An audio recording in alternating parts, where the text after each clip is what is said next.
Assalamualaikum warahmatullahi wabarakatuh. Halo anak-anak, kembali dengan pelajaran sejarah Indonesia. Kali ini kita akan membahas mengenai asal-usul persebaran nenek moyang bangsa Indonesia. Oke, pada materi kali ini saya akan membagi menjadi beberapa subbab materi yang akan kita pelajari. Yang pertama, kita akan mempelajari mengenai pendapat para ahli mengenai asal-usul manusia Indonesia. Yang kedua, kita akan membahas mengenai Proto-Melayu, Deutero-Melayu, Melanosoid, Negrito, dan Wedit. Yang ketiga, kita akan membahas mengenai teori out of Africa dan out of Taiwan. Dan yang terakhir, kita akan membahas mengenai teori Nusantara. Mari kita bahas materi yang pertama. Pendapat para ahli mengenai asal-usul manusia Indonesia. Kepulauan Nusantara bersatu dengan daratan Asia pada masa Pleistosen. Masa Pleistosen berlangsung sekitar 600.000 tahun yang lalu. Pada masa ini, terjadi perubahan iklim dan penurunan air laut 100-150 meter. Sehingga, laut dangkal yang ada di antara pulau-pulau di Nusantara bagian barat surut. Akibatnya, terbentuklah paparan Sunda yang menyatukan Indonesia dengan Asia. Begitu juga di Indonesia bagian timur, juga terjadi hal yang sama. Di situ terbentuklah paparan Sahul yang menyatukan Indonesia Timur dan Australia. Adanya paparan Sunda dan paparan Sahul menyebabkan perpindahan manusia dan hewan dari Asia Australia ke Indonesia. Mengenai asal-usul manusia di Kepulauan Indonesia, banyak ahli yang mengemukakan pendapatnya. Antara lain yang pertama adalah Robert Baron van Hein Gelder, yang menyatakan bahwa bangsa Indonesia berasal dari Asia. Yang kedua ada Hogan, yang menyatakan bahwa bangsa yang mendiami pesisir Melayu berasal dari Sumatera yang bercampur bangsa Mongol atau Proto-Melayu dan Deutero-Melayu. Yang ketiga, ada Moh Ali yang berasal dari Indonesia yang menyatakan bahwa bangsa Indonesia berasal dari daerah Yunan. Yang keempat, Profesor Dr. N.J. Krom menyatakan bahwa nenek moyang bangsa Indonesia berasal dari Cina Tengah. Dan yang kelima, berasal dari J.L.A. Brandes menyatakan bahwa bangsa yang mendiami Kepulauan Indonesia memiliki kesamaan dengan bangsa dari sebelah utara Pulau Formosa, barat Madagaskar, selatan Jawa dan Bali, timur tepi pantai barat Amerika. Yang keenam ada Majumdar yang menyatakan bahwa bangsa berbahasa Austronesia berasal dari India, kemudian menyebar ke Indochina, terus ke daerah Indonesia dan Pasifik. Ada pula dari Profesor Dr. Mohyamin yang menyatakan bahwa bangsa Indonesia berasal dari Indonesia. Mungkin bangsa lain yang di Asia berasal dari Indonesia. Dan yang terakhir menurut Dr. J.H.J. Kern yang menyatakan bahwa bangsa Indonesia berasal dari Asia berdasarkan perbandingan bahasa karena bahasa-bahasa yang dipakai di Kepulauan Indonesia adalah Polinesia, Melanesia, dan Mikronesia yang berasal dari bahasa Austronesia. Oke, itu merupakan pendapat para ahli mengenai asal-usul manusia Indonesia. Para ahli berpendapat bangsa Indonesia ada yang berasal dari Asia, Yunan, berasal dari Cina Tengah, India, Asia, dan bahkan ada yang berpendapat bahwa bangsa Indonesia itu berasal dari Indonesia itu sendiri. Oke, mari kita lanjutkan pembahasan kita mengenai asal-usul manusia Indonesia yang dilihat dari ras atau suku yang pernah mendiami Kepulauan Indonesia, yaitu Proto-Melayu, Deutero-Melayu, Melanosoid, Negrito, dan Wedit. Menurut Sarasin bersaudara, penduduk asli Kepulauan Indonesia adalah ras berkulit gelap dan bertubuh kecil. Mereka mulanya tinggal di Asia bagian tenggara. Berikut merupakan foto dari Sarasin bersaudara. Sebenarnya nama mereka adalah Fritz dan Paul Sarasin. Mereka merupakan naturalis dan etnolog yang berasal dari Swiss. Mereka pernah melakukan penelitian, salah satunya di Sulawesi. Mereka pula adalah yang pertama kali mengemukakan teori penghuni pertama di Kepulauan Nusantara. Namun, ketika zaman es mencair dan air laut naik hingga terbentuk Laut Cina Selatan dan Laut Jawa, sehingga hal tersebut memisahkan pegunungan vulkanik Kepulauan Indonesia dari daratan utama. Hal tersebut mengakibatkan beberapa penduduk asli Kepulauan Indonesia yang tersisa menetap di pedalaman.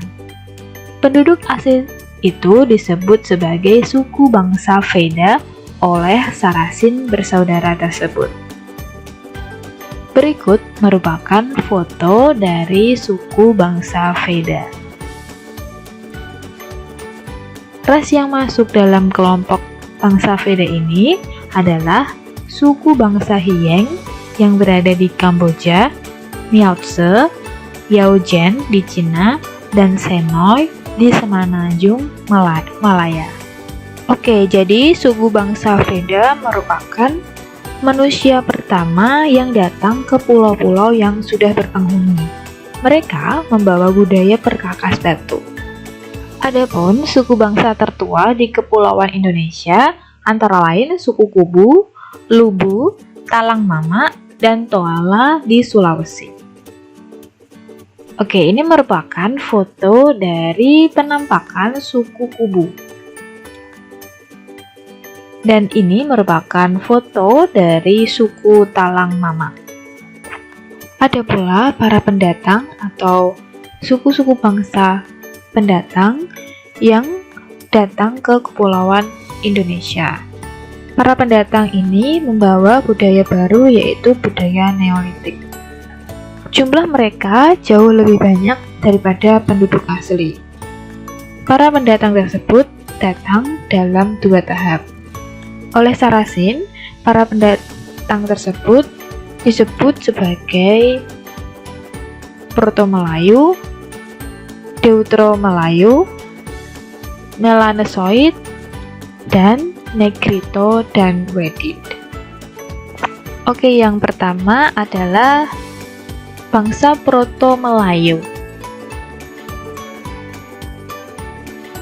Bangsa ini diperkirakan datang dari Cina Selatan atau Yunan. Diyakini sebagai nenek moyang orang Melayu Polinesia.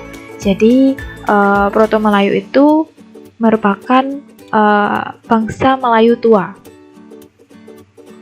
Pada waktu datang bangsa Deutero-Melayu atau Melayu muda, bangsa Proto-Melayu ini masuk ke pedalaman atau ke hutan-hutan mencari hunian baru sehingga mendesak penduduk asli.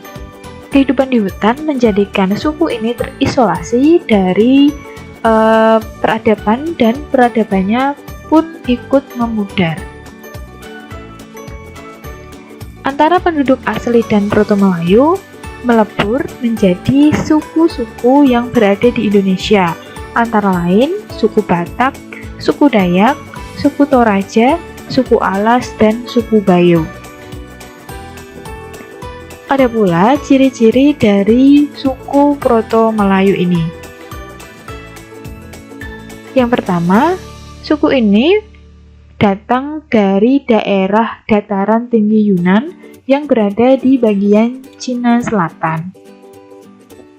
Yang kedua, suku ini diperkirakan masuk di Indonesia sekitar tahun 1500 sampai 500 sebelum Masehi. Yang ketiga, suku ini mempunyai kulit fisik yang berwarna kuning kecoklatan, rambut yang lurus, serta matanya sipit. Oleh karena itu, kenapa suku Dayak dan suku Gayo itu memiliki warna kulit yang kuning kecoklatan, rambut lurus, dan matanya sipit. Dan diyakini suku Dayak, orang asli Dayak, memiliki paras yang cantik karena nenek moyangnya berasal dari Proto-Melayu yang berasal dari Cina. Proto-Melayu ini hidup pada kebudayaan Neolitikum atau zaman batu muda. Dan tempat persinggahan mereka di wilayah Indonesia bagian timur antara lain yaitu Papua, Nias, Dayak, Mentawai, dan wilayah Toraja. Berikut merupakan peninggalan dari bangsa Proto-Melayu. Yang pertama ada kapak persegi. Yang kedua ada kapak lonjong. Yang ketiga ada kapak bahu. Yang keempat ada alat pemukul kayu. Yang kelima ada perhiasan atau gelang dan mani. Dan yang terakhir ada gerabah.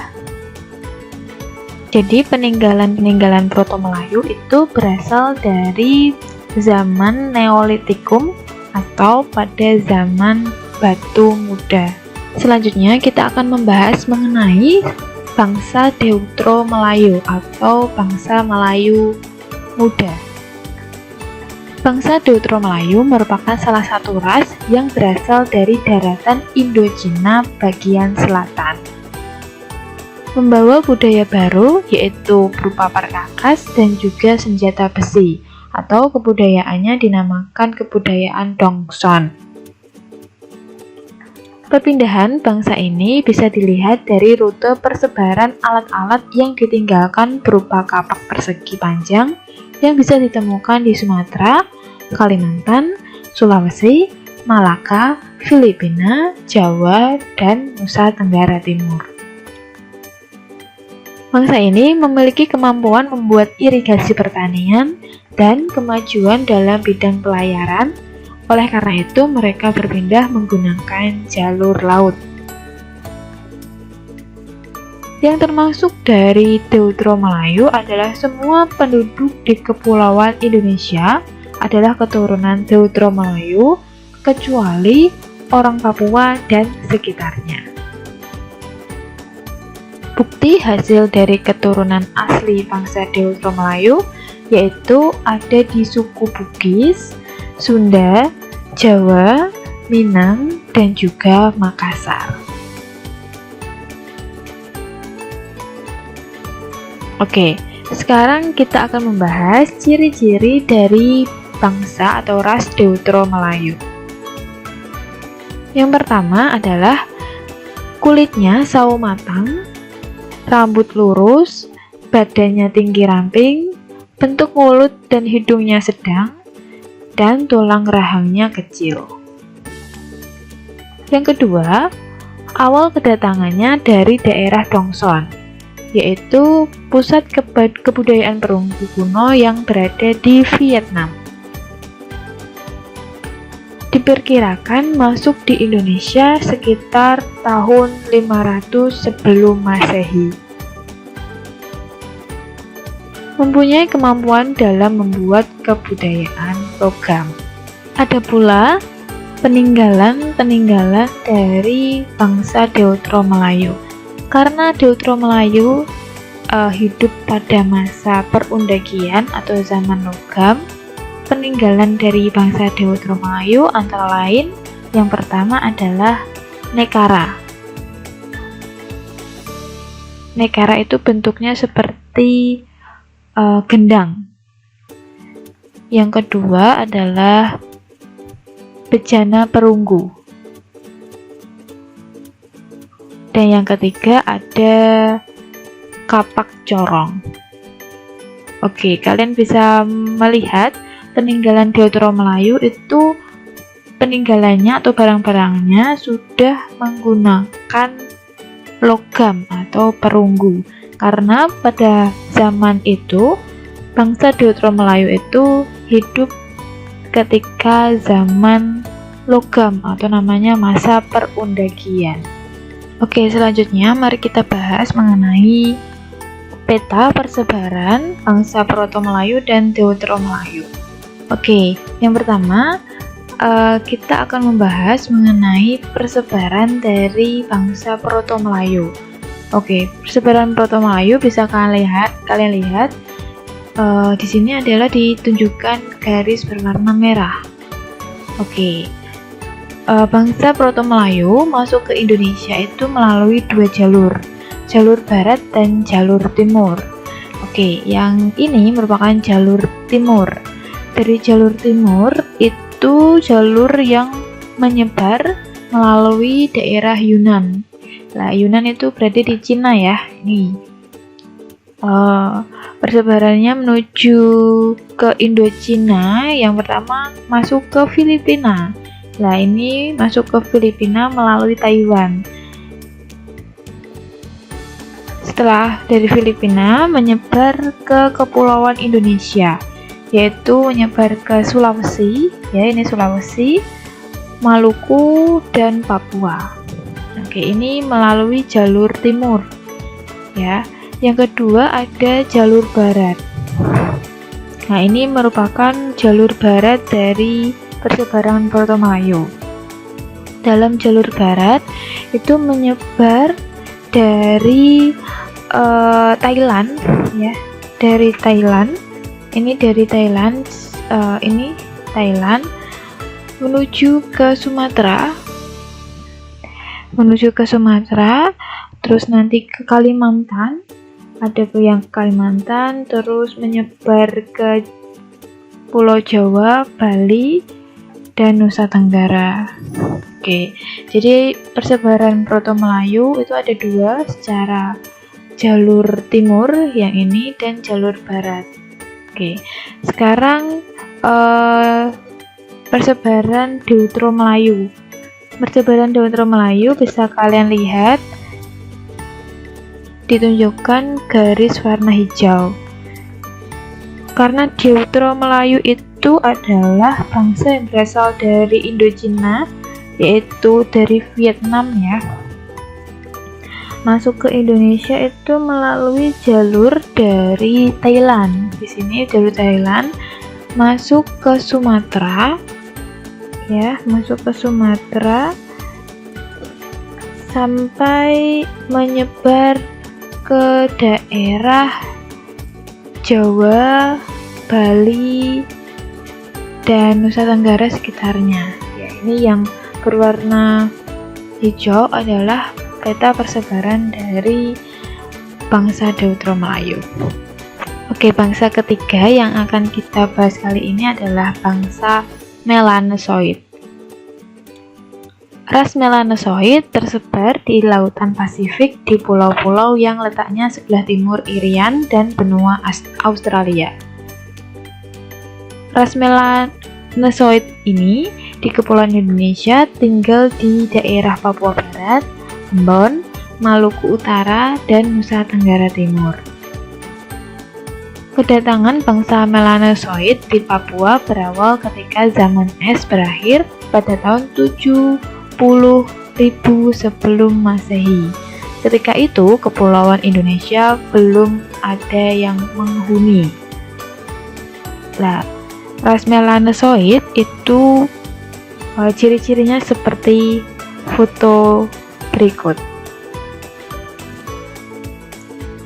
Oke, adapun ciri-ciri Melanosoid yang pertama adalah memiliki warna kulit hitam. Postur tubuhnya kekar, memiliki rambut keriting atau ikal, dan mempunyai kemampuan dalam membuat kebudayaan logam. Selanjutnya, peninggalan dari ras Melanosoid. Yang pertama ada kapak genggam. Nah, ini contoh dari kapak genggam. Dan yang kedua ada kapak perimbas. Oke. Selanjutnya, nomor 4 adalah ras Negrito dan Wedit. Sebelum Proto-Melayu dan Teuto-Melayu datang ke Kepulauan Indonesia, sebenarnya sudah ada para pendatang Negrito dan Wedit. Oke, sebutan Negrito ini diberikan oleh orang-orang Spanyol. Mengapa disebut Negrito? Karena Negrito berasal dari orang-orang yang dijumpai oleh orang-orang Spanyol itu kulitnya hitam, mirip jenis negro. Oleh karena itu disebut Negrito. Kelompok Wedit terdiri dari orang-orang dengan kepala yang mesocepal, letak mata yang dalam sehingga terlihat seperti berang. Kulitnya warnanya coklat tua dan tingginya itu rata-rata untuk laki-laki 155 cm. Wedit berarti jenis Weda atau bangsa yang terdapat di Pulau Ceylon atau Sri Lanka. Di Nusantara, persebaran orang-orang Wedit cukup luas.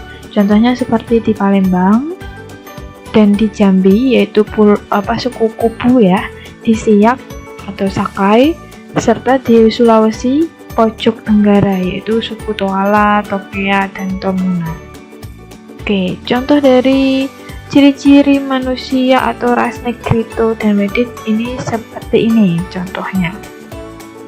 Oke, tadi kalian sudah membahas mengenai asal-usul nenek moyang manusia Indonesia yang dilihat dari pendapat para ahli, dan yang kedua berdasarkan ras atau kelompok yang pernah singgah di Kepulauan Indonesia.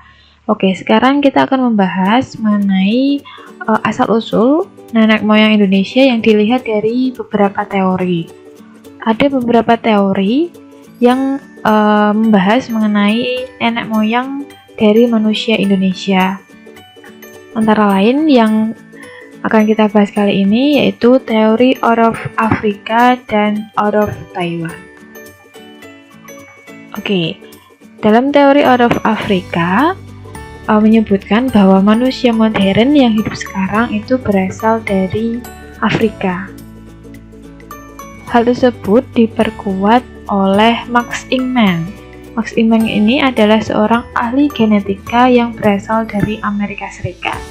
Dia menyatakan bahwa manusia modern yang ada sekarang ini itu berasal dari Afrika.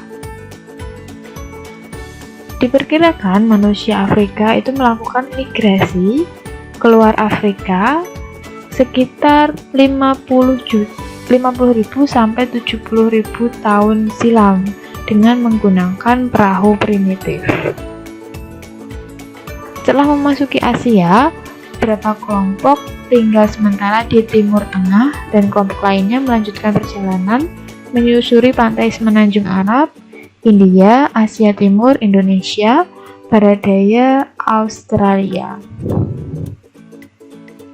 Bukti manusia Afrika sampai ke Australia yaitu ditemukannya fosil laki-laki di Lake Mungo atau di Danau Mungo. Akan tetapi, teori ini diragukan kebenarannya.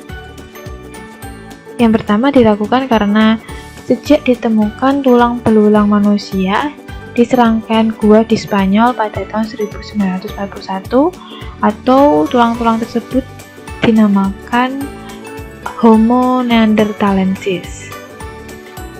Yang kedua, diragukan kebenarannya karena berdasarkan penelitian manusia purba pertama di Indonesia itu adalah jenis Meganthropus yang muncul 1,9 juta tahun yang lalu. Sedangkan manusia Afrika itu baru muncul 200.000 tahun yang lalu. Jadi teori out of Africa itu diragukan kebenarannya, yang mengatakan bahwa manusia Indonesia itu berasal dari Afrika.